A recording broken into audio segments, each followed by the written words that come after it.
Bonjour les gens et bienvenue une fois de plus dans Marvel Heroes 2015. Aujourd'hui nous allons célébrer l'arrivée encore d'un nouveau personnage qui est donc Vision comme vous pouvez le voir derrière, qui arrive évidemment afin de célébrer la sortie aux États-Unis du nouveau film Avengers de Marvel, donc Avengers 2 Age of Ultron. D'ailleurs c'est pas le seul truc nouveau, hein. Il y a également des nouveaux costumes pour tous les membres des Avengers comme par exemple Scarlet Witch, Iron Man.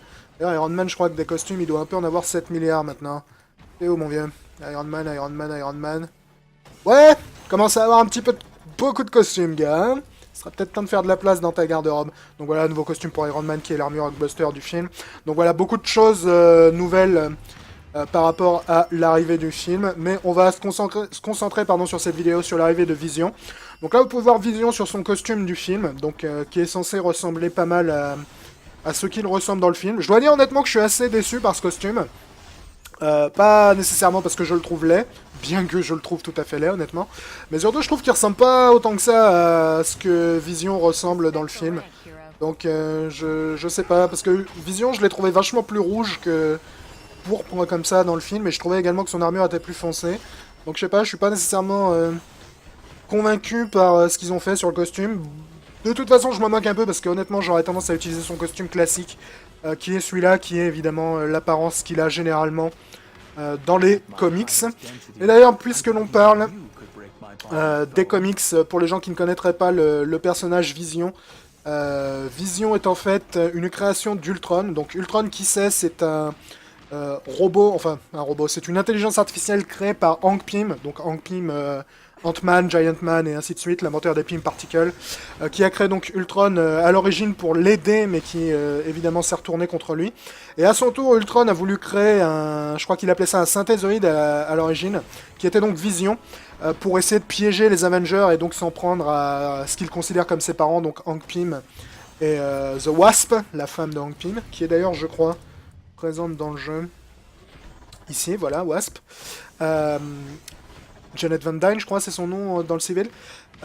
Donc Ultron a créé Vision pour ça, pour un petit peu piéger les Avengers, mais en fait, comme il avait été créé, je crois, à l'origine des informations cérébrales de Wonder Man, donc Simon Williams, et à partir d'un corps qui était en fait une copie de la Torche Humaine originelle, donc pas la Torche Humaine des Fantastic Four, mais la Torche Humaine qui était l'androïde qui combattait avec Captain America dans les années 40. En fait, Vision s'est retourné contre son créateur, contre Ultron, pour rejoindre les Avengers. Et après, au fur et à mesure, il s'est marié avec Wanda, donc Wanda Maximoff, qu'on peut voir là, Scarlet Witch. Il a été détruit une multitude de fois, notamment une fois par She-Hulk, je crois. Euh, donc voilà, et en gros, ses pouvoirs, donc c'est un synthézoïde, un androïde. Ses pouvoirs se basent principalement sur le fait qu'il peut devenir intangible, le fait qu'il peut modifier la densité de son corps, donc il peut devenir hyper dense pour être hyper solide et hyper fort, et il peut également utiliser la gemme qu'il a sur le front pour balancer des rayons d'énergie solaire sur ses ennemis, ou sur ses amis, hein, on sait pas, c'est peut-être son délire aussi. Donc comme d'habitude, ce que l'on va aller faire, c'est faire un petit tour dans la training room pour pouvoir montrer les différents pouvoirs de Vision. Et une fois que cela sera fait, on ira peut-être péter la gueule à du monde dans les environs. Donc comme d'hab, on va montrer arbre par arbre ce que Vision a à offrir. Alors cela dit, je vais faire une petite exception par rapport à d'habitude, point de vue de Vision, et vous allez vite comprendre pourquoi. Parce qu'il a un pouvoir qui est assez unique, qu'il faut absolument que je vous montre en premier. T'es vraiment relou le robot à faire un boucan pas possible derrière moi au passage, mais c'est pas grave. Alors le pouvoir unique de Vision, donc on va mettre là d'ailleurs, c'est ce pouvoir-là, qui s'appelle Density Shift. Donc comme je l'ai dit, Vision, il peut devenir intangible, donc passer à travers les objets ou augmenter sa densité. Et en fait, Marvel Heroes 2015 te permet de voir ça en te donnant accès à ce pouvoir qui va te permettre en fait de passer entre deux stances différentes. Donc c'est avant tout un pouvoir passif qui va te donner des bonus défensifs, donc plus de vie, là vous pouvez voir ça me donne des chances d'esquiver, plus de vitesse dans mes mouvements, ça réduit également les dégâts que je prends. Mais si j'active ce pouvoir en fait, là vous voyez je flotte au-dessus de l'air, si j'active ce pouvoir, là je suis en mode phasing, et si j'active ce pouvoir je vais passer en mode ultra dense, donc soudainement je vais atterrir. Voilà, donc maintenant je suis au sol. Donc vous pouvez voir déjà j'ai une position différente. J'ai également une aura différente, comme vous pouvez le voir. Et j'ai également des bonus passifs différents. Donc je maintiens le bonus de vie. Mon pourcentage de dégâts absorbés est doublé. Au lieu d'avoir des chances d'esquive, je récupère maintenant de la défense. Je récupère également de la ténacité et des chances de bloquer. Donc en gros, lorsque je suis en phasing, je suis plus un mec un peu agile, subtil, rapide et capable d'esquiver. Et lorsque je suis en ultra dense, je suis plus un mec solide, capable d'encaisser. Donc ça, c'est deux philosophies qui vont également avoir de l'influence sur pas mal de nos pouvoirs. C'est ça, va taper les mecs là-haut, ça m'arrange mec, tu fais moins de bruit comme ça. Non, mais écoute, va t'éclater. Ça va également avoir beaucoup d'influence sur mes pouvoirs, parce qu'en fait, tous les pouvoirs de ce premier arbre, Density Brawling, vont en fait switcher entre deux pouvoirs différents lorsqu'on va switcher de stance. Donc ça va être assez intéressant à ce niveau-là. Et d'ailleurs, vous pouvez probablement le voir dans ma barre de raccourci, lorsque je vais activer, vous allez voir, tous les icônes vont changer. Voilà. Donc c'est ça qui va être assez unique avec ce premier arbre. Donc l'arbre Density Brawling, c'est plus ou moins l'arbre de corps à corps de vision. Et comme vous allez le voir, il va avoir pas mal de pouvoirs différents. Donc le premier pouvoir qu'on a, c'est notre pouvoir basique qui est Face Punch. Donc tout simplement des patates dans la gueule. C'est assez rapide comme vous pouvez le voir. L'effet secondaire, c'est que tu récupères de la chance d'esquiver lorsque tu touches, ce qui est évidemment utile. Et tu peux également buffer ce pouvoir lorsque tu changes de stance. Deuxième pouvoir, c'est Phase, qui est donc l'équivalent de ta roulade, sauf que c'est pas vraiment une roulade. Parce qu'en fait, voilà, tu vas passer à travers le sol pour avancer. C'est probablement l'un des meilleurs pouvoirs de déplacement du jeu, surtout qu'il est gratos. Donc vraiment un pouvoir de déplacement extrêmement efficace. D'ailleurs, vous pouvez voir que Vision n'utilise pas de l'esprit, mais il utilise de l'énergie solaire. Alors ça fonctionne comme l'esprit, à la différence près que ça se décharge beaucoup plus vite, mais que ça se recharge également beaucoup plus vite. Donc c'est un petit peu comme le Wizard de Diablo 3 en fait. Tu bouffes ton énergie très très vite, mais tu la recharges également très très vite. Donc c'est un truc à prendre en compte. Donc ça c'est mon pouvoir de déplacement. Voilà. Donc classique. Ensuite nous avons notre pouvoir de mouvement, donc simplement voler.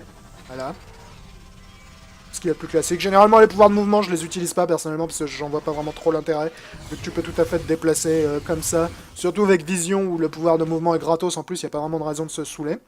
Ensuite nous avons Comeuppance qui est en fait un pouvoir de zone à distance. Donc je vais pouvoir en fait cibler un endroit et je vais passer à travers le sol et réapparaître en explosant. Ça cause pas mal de dégâts, ça cause également le debuff Weaken sur tout le monde et ça fout tout le monde à terre. Il y a un gros avantage également lorsque tu utilises ce sort, c'est que tu es invincible pendant la durée du sort. Parce que comme vous pouvez le voir, ça prend un certain temps, n'est-ce pas, pour atteindre ta cible. Et tu es invincible pendant tout ce temps-là, donc ça en fait un pouvoir vachement pratique en fait, pour te sortir de certaines situations bien casse-bon-bec. C'est un pouvoir assez pratique là-dessus. Ensuite, nous avons Physical Disruption, qui est un pouvoir qui se concentre principalement sur faire beaucoup de dégâts à une cible en particulier. Donc en gros, c'est Vision va coller son poing à travers l'ennemi, n'est-ce pas? L'avantage de ce pouvoir, c'est qu'il va toujours être un coup critique. Voilà. Et également qu'il va augmenter la puissance de tes coups critiques et brutaux de 75%. Et c'est également un stun. Donc un excellent pouvoir pour causer beaucoup de dégâts, par exemple à un boss. Alors évidemment, comme je l'ai dit, Vision est un personnage qui a deux stances, donc tous ces pouvoirs-là, lorsque je vais changer de stance, vont complètement changer. Donc on prend les mêmes et on recommence. Cette fois-ci, notre premier pouvoir, le pouvoir basique, se transforme en High Density Punch. Donc une fois de plus, c'est une série de coups de poing, mais comme vous pouvez voir, ils sont un peu plus lents. Cela dit, ils augmentent maintenant ta défense, au lieu d'augmenter tes chances d'esquiver. Et comme ton autre pouvoir, ils ont un bonus de dégâts lorsque tu utilises Density Shift. Alors à la place de notre pouvoir de téléportation, nous avons une charge comme ça, qui est également gratos. Alors cela dit, celle-là, elle peut pas passer à travers les obstacles, contrairement à notre pouvoir de... Enfin, je l'appelle un pouvoir de téléportation, mais techniquement c'est un pouvoir de passage à travers le décor, donc voilà. Notre pouvoir de mouvement devient une course. Voilà, c'est un peu moins classe que le vol, on avouera. Donc Comeuppance se transforme en High Density Slam, donc ça reste une AOE avec exactement les mêmes effets, la différence qu'au lieu de pouvoir être ciblée, en fait, elle va se déclencher plus vite, mais instantanément autour de toi. Voilà. Donc c'est la même chose, ça fait les mêmes dégâts, ça applique le même debuff et ça fait tomber les mecs. Mais la différence, c'est qu'au lieu de pouvoir cibler là-haut, bah, tu cibles automatiquement autour de toi et ça part plus vite. Voilà. Donc un choix entre deux types d'AOE. Hammer Punch vient remplacer notre coup de poing qui passe à travers les gens. Donc ça va être une grosse patate. Voilà. Alors comme vous pouvez le voir, cette grosse patate, elle fait également très mal. En fait, à la différence de son pouvoir équivalent en mode phasing, là, elle va toujours causer ce qu'ils appellent un Brutal Strike. Alors qu'est-ce que c'est un Brutal Strike pour les gens qui jouent pas à Marvel Heroes? Un Brutal Strike, c'est un petit peu comme un coup critique de coup critique. Donc en gros, lorsque tu causes un coup critique dans Marvel Heroes, tu as une chance de refaire un coup critique par-dessus et de transformer en fait ton coup critique en coup brutal. Par contre, vous remarquerez qu'ici, on n'a pas le buff qui donne plus de 75% de dégâts à tes coups critiques et brutaux. Également, il fait un petit peu moins mal que son équivalent de mode phasing, ce pouvoir-là.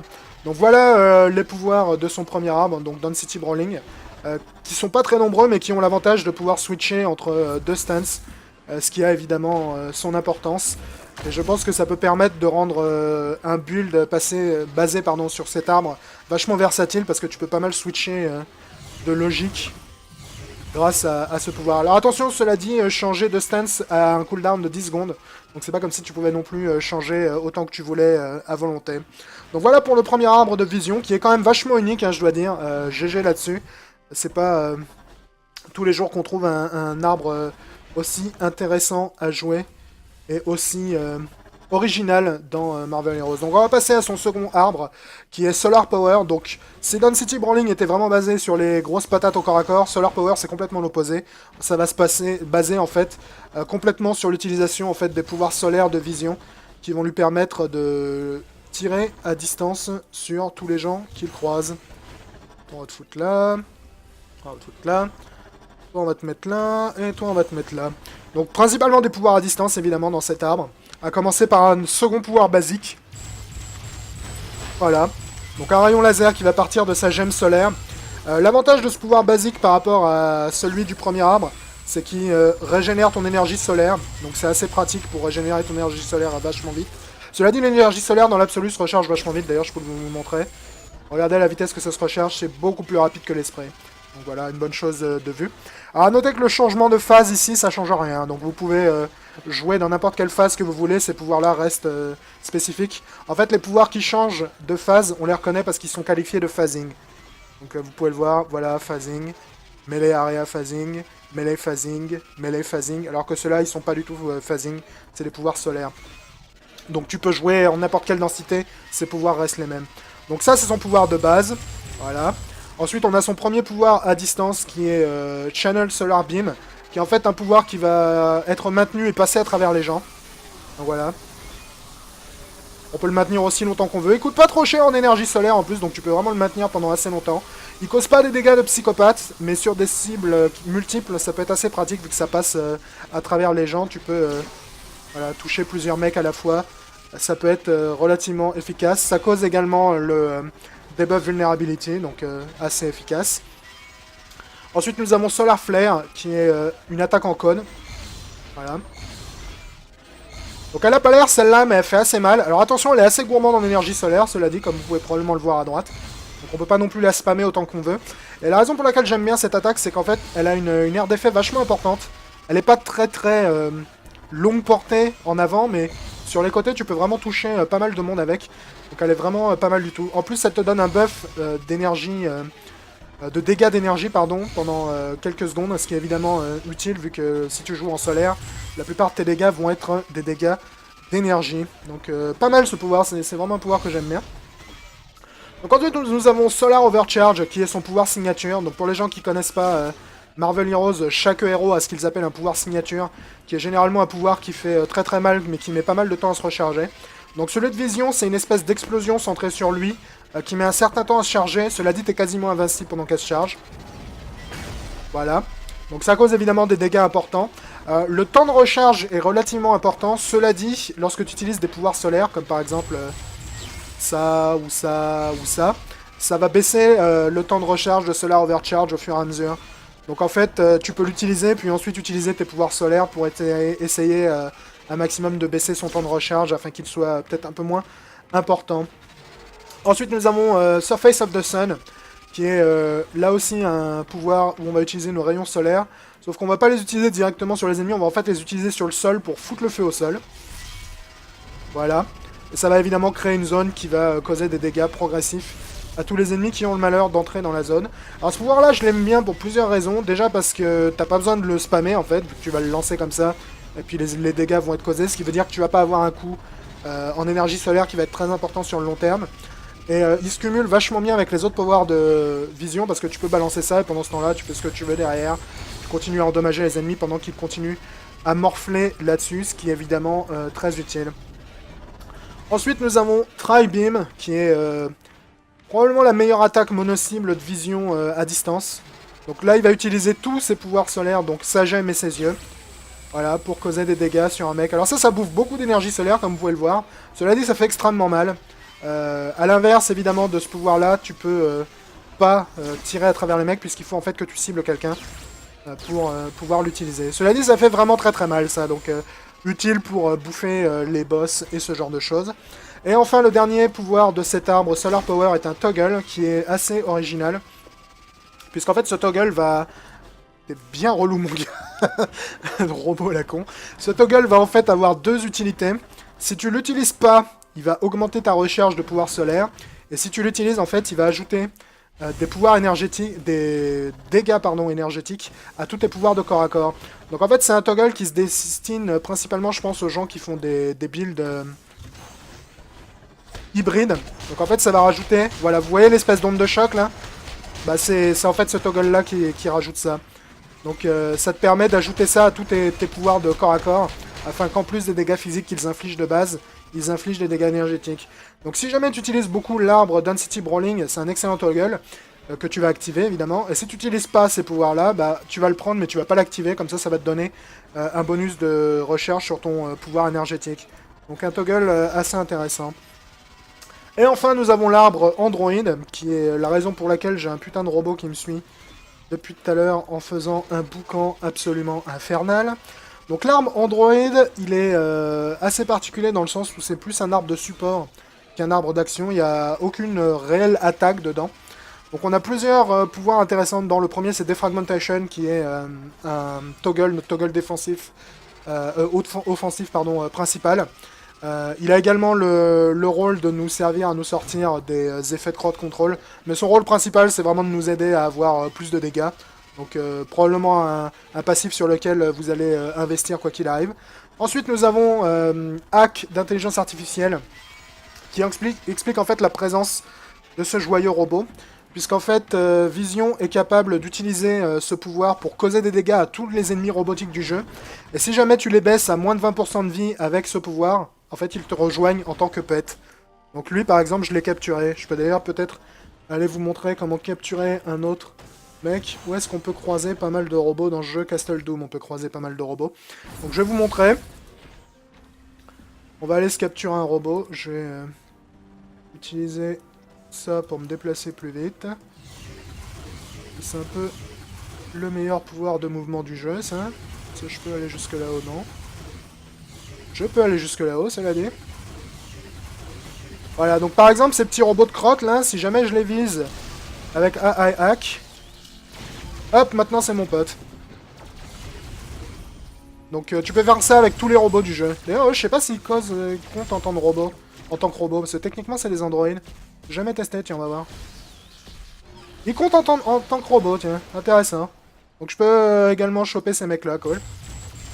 Donc tu peux vraiment choper n'importe quel ennemi robot que tu veux, tu peux choper lui aussi si tu veux. Le seul prérequis est en fait que tu baisses leur vie à moins de 20% avec ton pouvoir de hack. Donc là voilà, ce robot a rejoint mon camp. Donc un pouvoir évidemment assez unique, assez intéressant. J'imagine évidemment que tout le monde va essayer de s'efforcer de trouver le robot le plus fun à capturer de la sorte. Personnellement j'aime bien les robots jaunes là de... Lame, je les trouve assez rigolos, que ce soit celui avec le gros marteau ou celui avec la grosse perceuse. Mais vraiment, tu peux choper n'importe quel robot qui t'intéresse.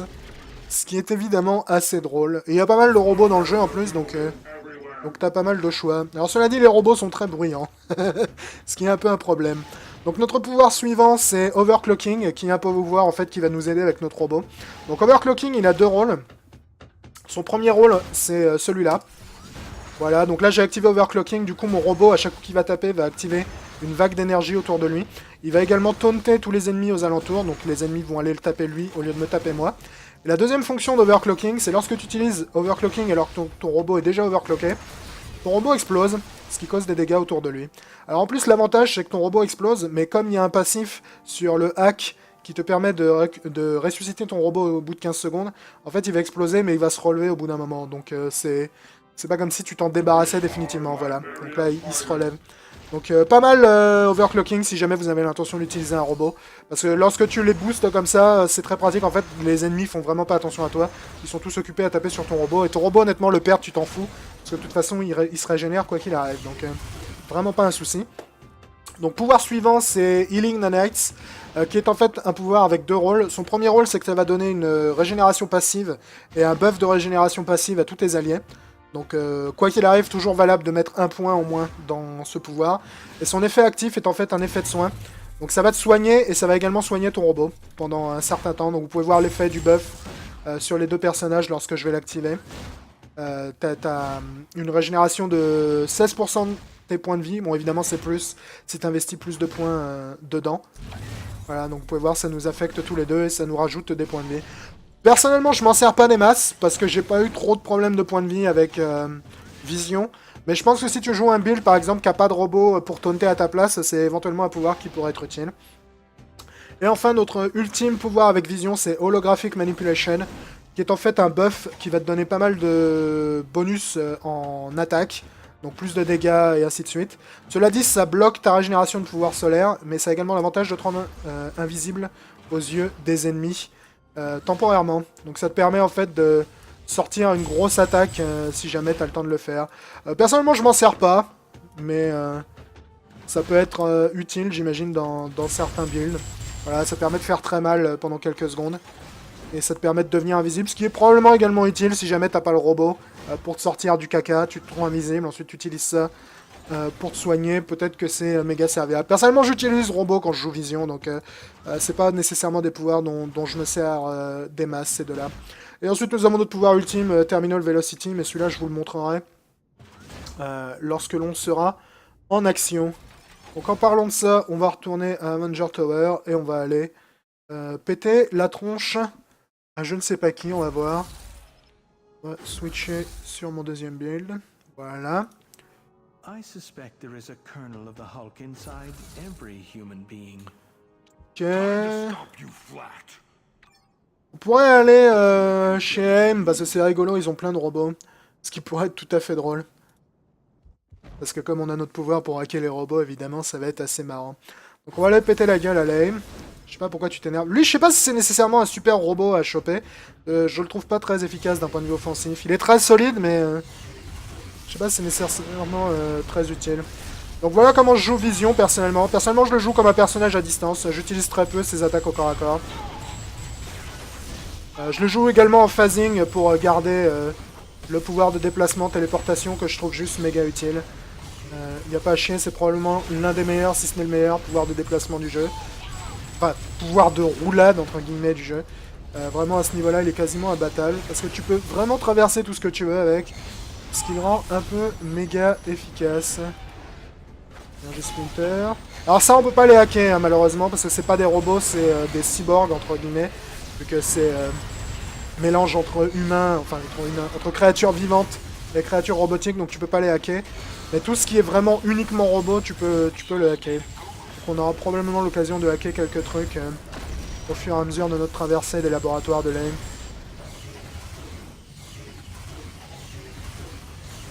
Voilà, genre les petites araignées, là, je dois pouvoir les hacker tranquillou. On va d'ailleurs en hacker une, là. Voilà, maintenant tu fais partie de mon gang. On va t'overclocker au passage. Donc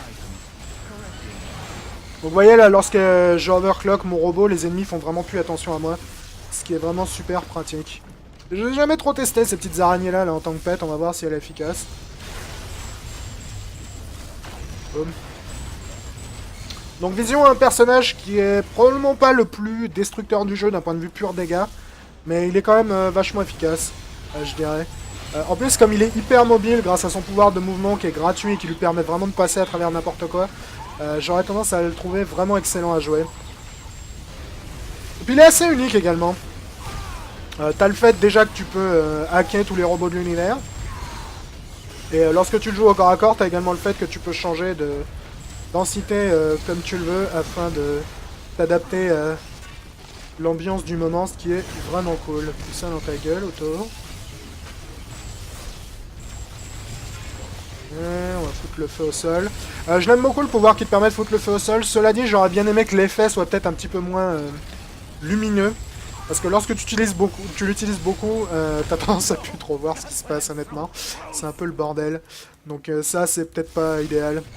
Je pense qu'il est tout à fait temps de changer de robot. On va s'emprunter ce petit robot là, avec son marteau. Alors vous noterez que les robots baissent un peu de taille lorsque tu les captures. C'est évidemment par souci de visibilité, notamment si jamais tu choisis de capturer une sentinelle. Ce qui est d'ailleurs un excellent choix, parce qu'elles sont très efficaces. Ça te permet d'avoir accès aux plus gros robots sans nécessairement rendre le jeu complètement stupide avec un robot qui prend la moitié de l'écran. Eux, ils sont vraiment pas mal ces robots-là, je trouve. Les robots de Lame, là. Autant celui avec le marteau que celui avec la perceuse, généralement. Je les trouve vraiment très efficaces. Ils sont solides et ils ont généralement des grosses attaques de zone qui font bien mal. Entre les deux, je préfère celui avec la perceuse. Mais l'un comme l'autre font de l'excellent travail, j'aurais tendance à trouver. Vraiment un personnage hyper fun à jouer, Vision, je dois dire. Il me rappelle un peu Magneto dans son délire, en plus mobile. Et Magneto était déjà fun, mais je trouve Vision encore plus rigolo. Et puis le fait que tu te trimballes avec un pet, ça rajoute pas mal de fun. J'espère qu'à l'avenir, ils ajouteront pas mal de robots, histoire de maintenir le casting de mecs que tu peux ramener avec Watt. Parce que lorsque tu te bats contre les forces de Dr Doom ou contre Lame, c'est vraiment super fun de leur chourer leurs robots toutes les 5 secondes. Et oublions pas en plus que le pouvoir qui te permet de voler les robots te permet également de les endommager, donc double efficacité à ce niveau-là.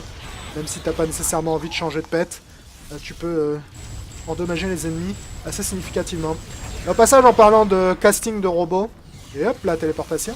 En parlant de casting de robots, cet update, ils ont également ajouté des drones d'Ultron qui sont inspirés de ceux du film. Dans les zones Midtown, Madness et ainsi de suite. Et tu peux également les capturer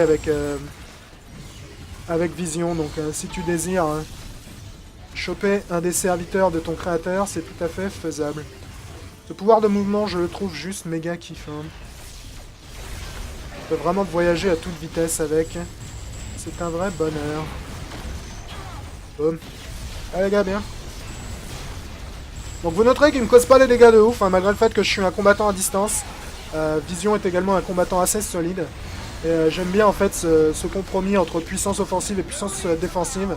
Je trouve que généralement c'est les personnages les plus fun à jouer. Ok. Ça va Wizard? J'ai comme une envie de changer de robot, tiens. Viens avec moi toi. Merci. Alors on va t'overclocker un peu. C'est cool en fait parce que les robots, il y a vraiment plusieurs écoles de pensée sur eux aussi. Parce que par exemple ces robots là c'est plus des blasters, donc dont le rôle va être principalement de causer des dégâts. Alors que le robot que j'avais précédemment c'est plus un tank dont le rôle va être principalement de prendre des dégâts dans la gueule. Donc t'as vraiment moyen de réfléchir un peu à ça. D'ailleurs je savais pas qu'on pouvait capturer les cerveaux soldats de Doom. Je pense que ça va probablement être des bons mecs à choper. Honnêtement, parmi mes robots favoris, je dirais que les gros robots de Lame sont vraiment cool. Et les sentinelles sont incroyables également. Les sentinelles sont incroyables, pas parce qu'elles causent beaucoup de dégâts, mais surtout parce qu'elles ont des pouvoirs vachement intéressants. Du coup, leur cône de froid qui permet de paralyser les mecs est vachement utile. Peut-être que j'irai capturer une sentinelle une fois qu'on aura fini avec ça, histoire de vous montrer ce que ça donne. Peut-être en faisant un tour à Midtown Madness pour vous montrer... C'est pas Midtown Madness que ça s'appelle. À chaque coup, je l'appelle Midtown Madness, je sais pas pourquoi. Je crois que c'est parce que ça me rappelle le jeu Midtown Madness. Peu importe. J'irai faire un tour à Midtown pour vous montrer la capture de Sentinelle et peut-être la capture des drones d'Ultron aussi. A noter que dans cette update, en plus de tout ce que je vous ai déjà montré, qu'ils ont rajouté, donc ils ont rajouté des costumes pour les Avengers. Et je crois qu'il y a également un bonus d'XP pour tous les personnages qui font partie des Avengers. Donc Hawkeye, Captain America, Hulk et ainsi de suite. Donc je crois qu'il y a un bonus d'XP pour eux pendant quelques temps là. Il y a également un nouveau challenge réservé aux personnages de niveau 60 qui est le Ultron Challenge. Qui est en fait un challenge qui est considéré comme accessible. Donc c'est pas un challenge pour les personnages super équipés, c'est plus un challenge pour les gens qui viennent d'arriver level 60. Dans lequel tu affrontes Ultron et ses serviteurs. Ils ont rajouté donc Ultron, enfin des serviteurs d'Ultron dans les zones ouvertes. Ils ont rajouté également un système d'achievement qui est tout nouveau. D'ailleurs, quand je me suis connecté la première fois, pendant peut-être quelque chose comme 10 minutes, j'ai des achievements qui se sont débloqués. Ce qui était assez rigolo. Donc un nouveau système d'achievement qui a non seulement l'avantage de te donner accès à de nouvelles récompenses, mais également à de nouveaux costumes apparemment. Il y a certains costumes visiblement que tu peux débloquer avec des achievements. Je sais pas s'il n'y a pas également des team-up que tu peux débloquer avec des achievements. Donc tout ça intéressant je pense. Tous les achievements ne sont pas rétroactifs cela dit. Donc par exemple là quand je vais tuer MODOK, je vais probablement débloquer un achievement alors que j'ai déjà tué MODOK 1 milliard de fois. Donc ils ont rajouté ça également. C'est vraiment un très très gros update qu'ils ont fait pour la sortie du film. Probablement l'un des plus gros updates qu'ils ont fait sur le jeu jusqu'à présent. Donc à ce niveau-là, c'est vraiment cool. Ah, MODOK. Bon, je fais une petite explosion. Ah, il m'a interrompu en plein milieu de mon explosion solaire. C'est vraiment pas fair play. Ah, mange une dans la gueule. Ok. Ça devrait pas être trop un problème de te bouffer. Je l'aime vraiment bien, Vision. Hein. Il est vraiment fun à jouer. Je dirais que de tous les personnages qu'ils ont rajoutés récemment, c'est probablement mon deuxième favori après Venom. Venom, j'avais vraiment trouvé génial. Et Vision est probablement le deuxième sur le top depuis qu'ils ont rajouté She-Hulk, Winter Soldier, Iceman et ainsi de suite. Et Magneto et compagnie. Vraiment un excellent personnage. En plus, c'est un personnage que j'aime bien dans les comics aussi. Donc voilà, vous voyez, là, j'ai gagné un achievement en bas. C'est un personnage que j'aime bien dans les comics en plus. Vision, donc je suis particulièrement content de le voir arriver dans le jeu. Vraiment, le seul truc que j'ai à lui reprocher, c'est que le costume du film, je le trouve particulièrement hideux. Ça, c'est mon attaque ultime au passage, Terminal Velocity. Donc ça me projette dans les airs et je retombe comme un météore par terre. Et comme vous pouvez voir, ça laisse une zone de dégâts assez importante au sol qui dure en plus assez longtemps. Donc particulièrement efficace. Donc on va aller faire un petit tour à Midtown. Pour vous montrer... Voilà, Midtown Patrol. Je sais pas pourquoi j'appelle ça Midtown Madness à chaque coup. Petit tour à Midtown. Je crois que c'était un jeu de Microsoft des années 90, Midtown Madness. On va essayer d'aller choper une sentinelle et essayer d'aller choper également peut-être un drone d'Ultron si on en croise un. Il aurait pas être trop problématique, bah on l'a un, tiens. Donc voilà un drone d'Ultron. Viens avec moi mec, t'es mon nouveau pote. Voilà. Eux également je peux les capturer ces robots là, les robots lance-flammes et les robots qui tapent par terre de Doom. Tu peux les choper également. Donc là vous voyez le robot d'Ultron est avec moi. Il y en a plusieurs des robots d'Ultron, il y en a qui se battent à distance et il y en a qui se battent au corps à corps avec des larmes énergétiques. Ceux qui se battent au corps à corps sont plus rares, donc peut-être moins fréquent de les choper. Mais celui qui se bat à distance est éventuellement cool. Vas-y, on va te capturer aussi, toi, histoire de montrer qu'on peut te capturer. Voilà, donc lui c'est le robot lance-flamme de Doom. Pas nécessairement un de mes robots favoris, je veux dire. Le problème c'est qu'il met très longtemps à charger ses attaques, donc ça ne le rend pas vraiment super efficace contre des ennemis mobiles. Donc on va essayer de se trouver une sentinelle. Calmez-vous les gars. Pour la capturer. Y aura-t-il une sentinelle dans les environs? On a l'air d'avoir des masses de sentinelles dans le coin. Salut les gars, je fais que passer.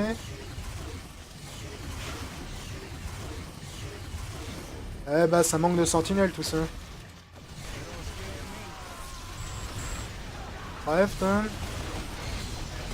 Oh tiens, là il y a une ambiance assez riche en robots d'Ultron. On va voir si on arrive à en trouver un avec des lames. Que je puisse éventuellement essayer de le capturer. Ouais, je pense pas. Ah non, il s'est fait tuer apparemment. Hein. J'ai pas vu où est-ce qu'il était. Ok. Boom. Alors, ouais, y a pas beaucoup de sentinelles aujourd'hui dans les environs, c'est un peu regrettable. Oh, ça va les mecs? Oh, ça va bien? On dit, je peux aller en chercher ailleurs des sentinelles dans la forêt de Striker. Ah, il y a un mutant là qui dit mutant, dit sentinelle. Non, pas de sentinelle.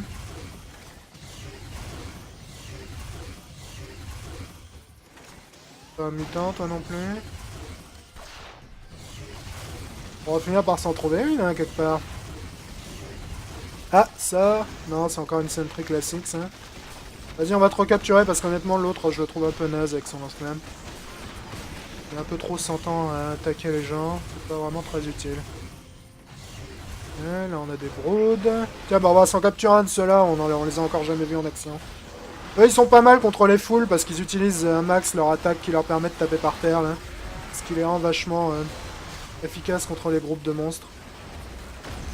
J'aurais tendance à les préférer à leur variante avec le lance-flamme.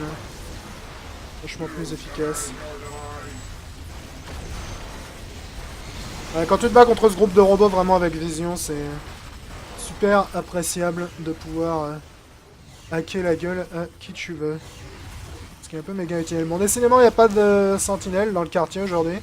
Donc ce qu'on va faire, c'est qu'on va aller à la base de Striker, voir si on peut pas se trouver une sentinelle dans le coin. Parce qu'habituellement, c'est pas compliqué de les trouver, mais visiblement aujourd'hui, les sentinelles font la grève. Faut te taper. J'aimerais bien vous montrer quand même une sentinelle en action, elles sont vraiment assez cool. Alors, dans quel chapitre c'est? C'est pas là... Je crois que c'est là, où il y a plein de sentinelles. Je crois que c'est ici où on a pas mal... Ouais, je crois que c'est là, effectivement. Alors, on va essayer de se trouver une sentinelle dans le coin. C'est ça que je veux, c'est pas ça que je veux. Ah, je crois que... Pas de sentinelle ici non plus. Bon, désolé les mecs, je vous ignore un peu, mais... Votre existence m'a diffère un poil, en fait. Surtout là pour les sentinelles. Ah, bon, voilà une sentinelle. Viens avec moi si tu veux vivre, mec. Voilà. Donc là, vous pouvez voir, elle a évidemment perdu pas mal en taille. Mais ça reste une sentinelle, avec tous les pouvoirs de sentinelle. Donc le gros coup de botte, les yeux laser, et surtout, je dirais, le cône de froid, qui est probablement son pouvoir le plus efficace, qui te permet de congeler les gens très rapidement, ce qui est toujours très utile. Voilà, ce cône-là. Là. Vraiment serviable. Donc les sentinelles sont vraiment pas mal comme compagnons pour Vision. Parce qu'ils ont une variété très importante de pouvoirs. Ce qui les rend vachement utiles. C'est assez marrant quand tu te trimbales avec une sentinelle parce que les trois quarts des joueurs que tu croises essayent de l'attaquer parce qu'ils pensent que c'est un ennemi. Alors que c'est juste ton pote. Donc voilà ce que ça donne lorsque tu te trimbales une sentinelle. Je pense que c'est probablement l'un des meilleurs familiers robotiques que tu peux trouver, la sentinelle. Hein. Vraiment un excellent copain d'aventure, contrairement à ce que les mutants essaieraient de nous faire croire avec leur propagande anti-sentinelle. Voilà, donc voilà, c'était un petit aperçu de notre ami Vision. On va rentrer à la base. Vraiment un personnage très cool, je dois dire. Je l'aime vraiment beaucoup. Il est particulièrement fun à jouer.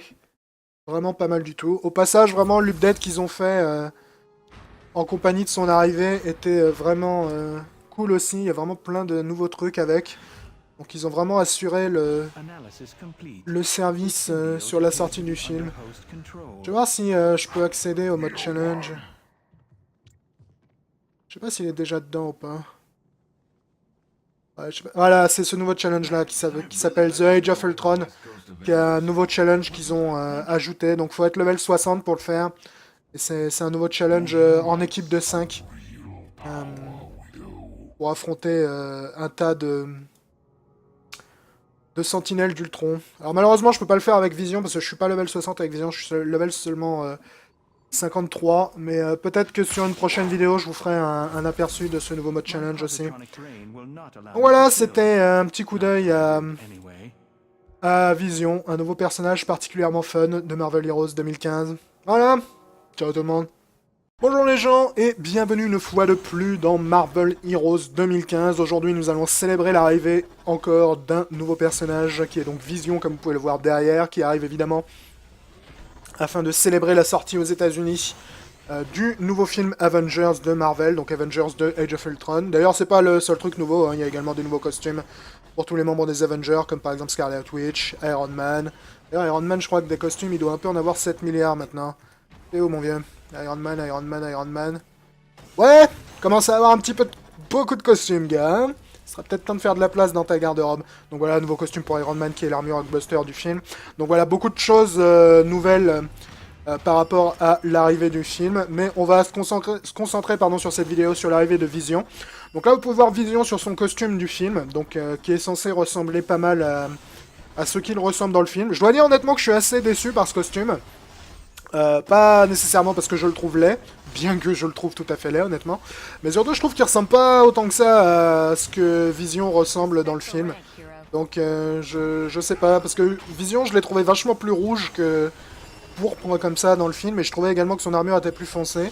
Donc je sais pas, je suis pas nécessairement convaincu par ce qu'ils ont fait sur le costume. De toute façon je m'en moque un peu parce que honnêtement j'aurais tendance à utiliser son costume classique, qui est celui-là, qui est évidemment l'apparence qu'il a généralement dans les comics. Et d'ailleurs, puisque l'on parle des comics, pour les gens qui ne connaîtraient pas le personnage Vision, Vision est en fait une création d'Ultron. Donc Ultron, qui c'est un robot, enfin un robot, c'est une intelligence artificielle créée par Hank Pym, donc Hank Pym, Ant-Man, Giant Man et ainsi de suite, l'inventeur des Pym Particles, qui a créé donc Ultron à l'origine pour l'aider, mais qui évidemment s'est retourné contre lui. Et à son tour, Ultron a voulu créer je crois qu'il appelait ça un synthézoïde à l'origine, qui était donc Vision, pour essayer de... Donc c'est un synthézoïde, un androïde. Ses pouvoirs se basent principalement sur le fait qu'il peut devenir intangible, le fait qu'il peut modifier la densité de son corps, donc il peut devenir hyper dense pour être hyper solide et hyper fort, et il peut également utiliser la gemme qu'il a sur le front pour balancer des rayons d'énergie solaire sur ses ennemis. Ou sur ses amis, hein, on sait pas, c'est peut-être son délire aussi. Donc comme d'habitude, ce que l'on va aller faire, c'est faire un petit tour dans la training room pour pouvoir montrer les différents pouvoirs de Vision. Et une fois que cela sera fait, on ira peut-être péter la gueule à du monde dans les environs. Donc, comme d'hab, on va montrer arbre par arbre ce que Vision a à offrir. Alors, cela dit, je vais faire une petite exception par rapport à d'habitude, point de vue de Vision, et vous allez vite comprendre pourquoi. Parce qu'il a un pouvoir qui est assez unique. Il faut absolument que je vous montre en premier. T'es vraiment relou le robot à faire un boucan pas possible derrière moi au passage, mais c'est pas grave. Alors le pouvoir unique de Vision, donc on va mettre là d'ailleurs, c'est ce pouvoir-là, qui s'appelle Density Shift. Donc comme je l'ai dit, Vision, il peut devenir intangible, donc passer à travers les objets ou augmenter sa densité. Et en fait, Marvel Heroes 2015 te permet de voir ça en te donnant accès à ce pouvoir qui va te permettre en fait de passer entre deux stances différentes. Donc c'est avant tout un pouvoir passif qui va te donner des bonus défensifs, donc plus de vie, là vous pouvez voir ça me donne des chances d'esquiver, plus de vitesse dans mes mouvements, ça réduit également les dégâts que je prends. Mais si j'active ce pouvoir en fait, là vous voyez je flotte au-dessus de l'air, si j'active ce pouvoir, là je suis en mode phasing, et si j'active ce pouvoir je vais passer en mode ultra dense, donc soudainement je vais atterrir. Voilà, donc maintenant je suis au sol. Donc vous pouvez voir déjà j'ai une position différente. J'ai également une aura différente. Comme piéger les Avengers et donc s'en prendre à ce qu'ils considèrent comme ses parents, donc Hank Pym et The Wasp, la femme de Hank Pym, qui est d'ailleurs, je crois, présente dans le jeu. Ici, voilà, Wasp. Janet Van Dyne, je crois, c'est son nom dans le civil. Donc Ultron a créé Vision pour ça, pour un petit peu piéger les Avengers, mais en fait, comme il avait été créé, je crois, à l'origine des informations cérébrales de Wonder Man, donc Simon Williams, et à partir d'un corps qui était en fait une copie de la Torche Humaine originelle, donc pas la Torche Humaine des Fantastic Four, mais la Torche Humaine qui était l'androïde qui combattait avec Captain America dans les années 40. En fait, Vision s'est retourné contre son créateur, contre Ultron, pour rejoindre les Avengers. Et après, au fur et à mesure, il s'est marié avec Wanda, donc Wanda Maximoff, qu'on peut voir là, Scarlet Witch. Il a été détruit une multitude de fois, notamment une fois par She-Hulk, je crois. Donc voilà, et en gros, ses pouvoirs...